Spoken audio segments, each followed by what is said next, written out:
high-vis jacket, funny colored neck gaiter, silly winter insulated cap. You should definitely have a helmet. And to finish it all off, just a regular pair of jeans. You know, like you'd see a dad from the 90s go skiing with his family in. Because that's right, we're going responsible snow commuting on the Fendered Dad bike. It's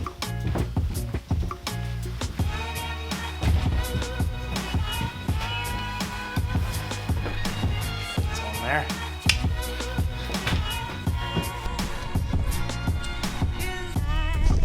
I forgot to mention a nice pair of gloves is also very important. Yeah, I know it's probably like next to impossible to see because it's pitch black, but it is continuing to snow. There's probably about 3 centimeters of snow on the ground right now, all very fresh and very easy to ride through.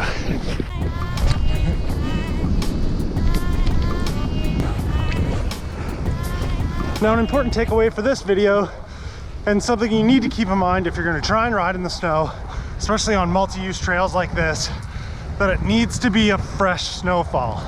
And the snow can't be falling on built up ice from people's footprints like this right here over time. That becomes far too bumpy and a lot less fun. You end up just kind of riding the side of the road then. But if the trails were super clear the day before and snow is falling, get on your bike and go ride them. This is like a little bit tougher to ride without gears. Also, don't be afraid to play with tire pressure. Very a rookie, having not raced across this year mistake.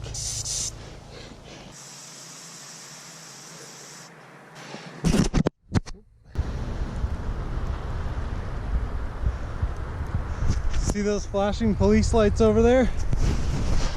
That's sort of what makes my next point so apparent. That's like the early signs of the best thing here. A few moments later. All the build up to this is kind of proving to be a bit of a letdown. Yesterday this road was backed up all the way to the highway, and I thought it would be really funny to say that when it snows, traffic gets really bad, and when you're on a bike, you just kind of ride by everybody and you'll always get home. But it seems like everybody went home maybe earlier, didn't go into work today because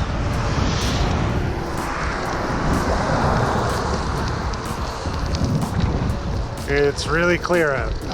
Even to Nova Scotia drivers to get their act together when I'm trying to capitalize on their mistakes. Come on!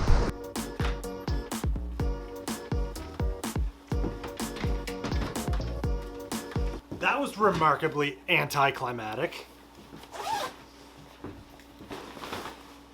See, the point that I was trying to make is that when you're on a bike and there's a bunch of snow on the ground and all the cars on the road are pulled over or stuck and not able to get up hills, that you could just, that you can just like, you know, that you can just get off the bike, grab it, walk through any terrible spot that you're at, and just go by everybody else who's stuck. No matter how much longer riding a bike takes, if you're moving, you're getting somewhere faster than the people who are sitting there stuck. Obviously that point didn't come across. So, in an effort to pivot and kind of salvage the vlog, I posted that we're going to do a Q&A in the community tab on the channel.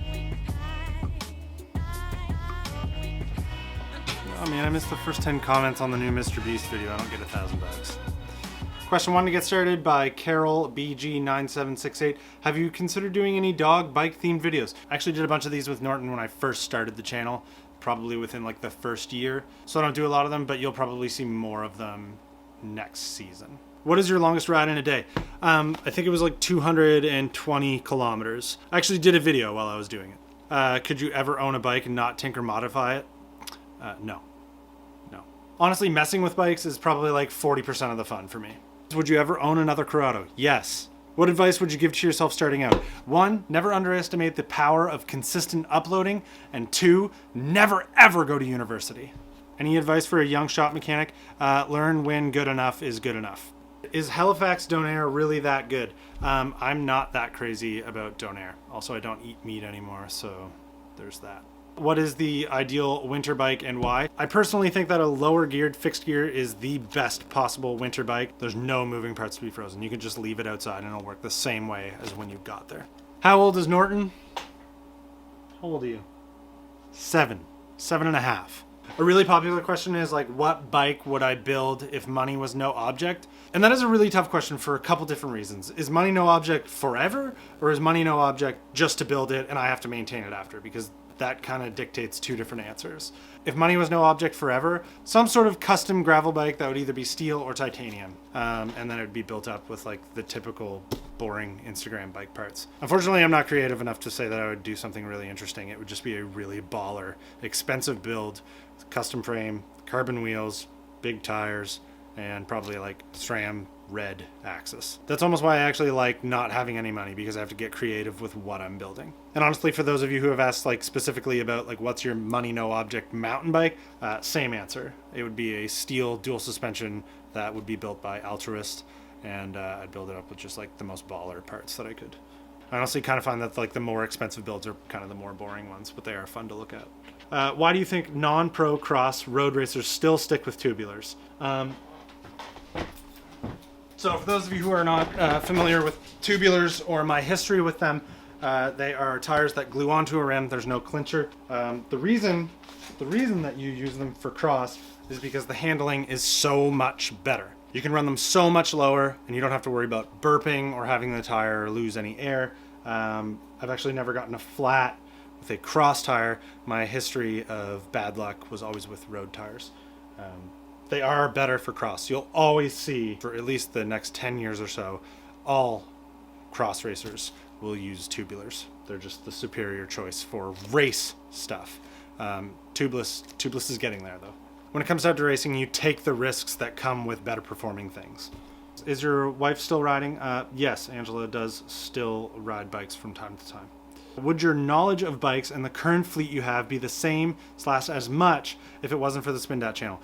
Yes, the Spin Dot channel exists because of my knowledge and my fleet of bikes. Just so happens I wanted to start making YouTube videos about them. What are good ways to get newer riders into racing without intimidating them?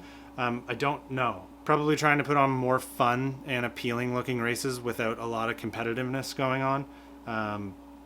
I don't know. I think cyclocross is probably the most unintimidating thing to do if you don't go to like a really big race. But it is getting a little bit ridiculous. Track lacrosse would probably be the next way to go. What would be the best tooth, narrow, wide chainring for 10 speed? I have some hills around me.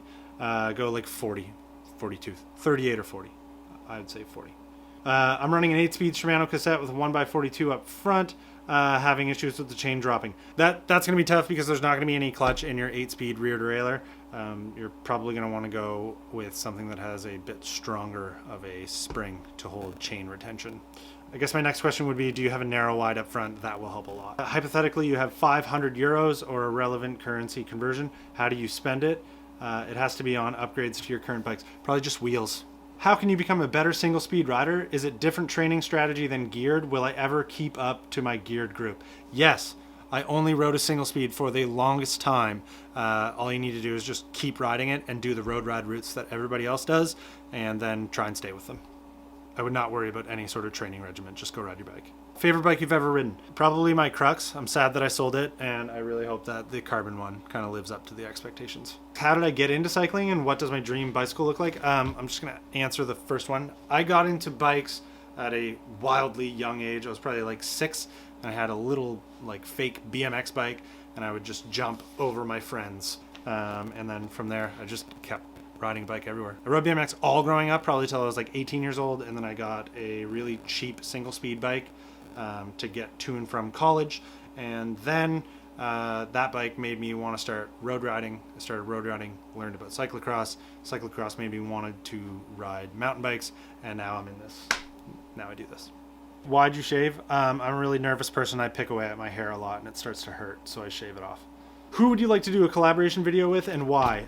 Currently, I have a idea set out with Dustin, Russ, and Mike from Locked In that we are going to do, hopefully by springtime. Why? Because I think we're the best cycling YouTubers on YouTube right now. This has come up a couple times. What do I think of track lacrosse? I think it's the funniest thing ever, and I want one of the track lacrosse frames from Poseidon to build one up of my own. Would I ever do any Cafe Racer stuff on the channel again? Absolutely. I want to do a couple Tinker Tuesday videos with the Cafe Racer. What do I do for a living? I actually signed a contract that says I'm not allowed to say that. Is Dustin Klein your brother? No, I am actually Dustin Klein from one of the infinite galaxies in the world. It just so happens that I'm on the East Coast on the same planet as him. Would you ever build a retro 90s mountain bike on the channel? Sure. Why not? Are you married and do you have kids? I say that I'm married because it's just easier with some of the people that I talk to. But Angela and I are not married. She tells me that I have to pay for that privilege. The only kid we have is this guy. Okay, Norton's not really crazy about the shed, and I'm starting to feel bad about having him in here, so we're gonna go. Thanks for watching.